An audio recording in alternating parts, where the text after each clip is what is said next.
Hello. So we're continuing through Exodus. We're picking up straight off from last week. It's a much bigger section this week. I won't read it to you.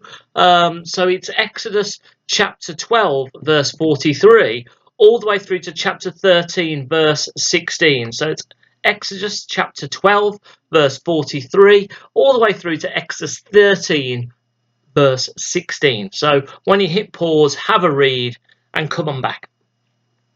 So, Israel have finally left Egypt. Yes. But now the challenge really comes for Israel. They are entering the wilderness, a place that hasn't been designated for them. They're traveling across the wilderness to head to the promised land. In this land, in the wilderness, they will meet people and see places that won't like Israel. They will meet different cultures and societies, all different from their own customs and the customs of Egypt. At least in Egypt, Israel had their own land, the land of Goshen, where the customs of Israel were respected. They would have no such safe haven in the wilderness. They were entering a season where they'd have to hold tight to the laws God was going to give them to remain his people in the wilderness.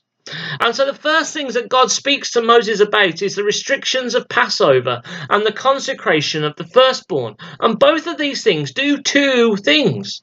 The first thing that they do is these things are there so the people of Israel can honor and remember the freedom from Egypt Israel were now experiencing. These were things that they would help them commemorate what God had done for his people. Remember, this was an early civilization. They weren't history books in abundance. There weren't libraries to keep these histories and biographers and all of that. One of the way things that would be remembered and could be remembered and honored for a culture was through traditions and customs, and neither God nor the people of Israel would want to forget that God had delivered on his promise of freedom after 430 years. We easily forget what God has done for us. These customs and traditions were God ordained.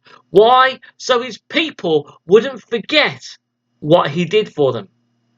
Secondly, though, remember that they were entering the wilderness now, a land with different cultures.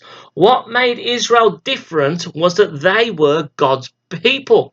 So God would be bringing them the law, which was to come at Mount Sinai, which was to come later. But these laws and these things like the restrictions of Passover and the consecration of the firstborn, these were all actions that separated God's people from all the other peoples of the world.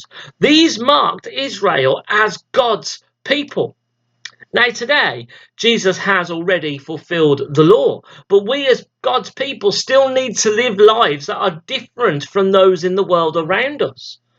Ultimately, we live in a wilderness right now, and whilst the law has been fulfilled, we are still called to be a people whose lives reflect what following Jesus looks like in a world that doesn't follow Jesus.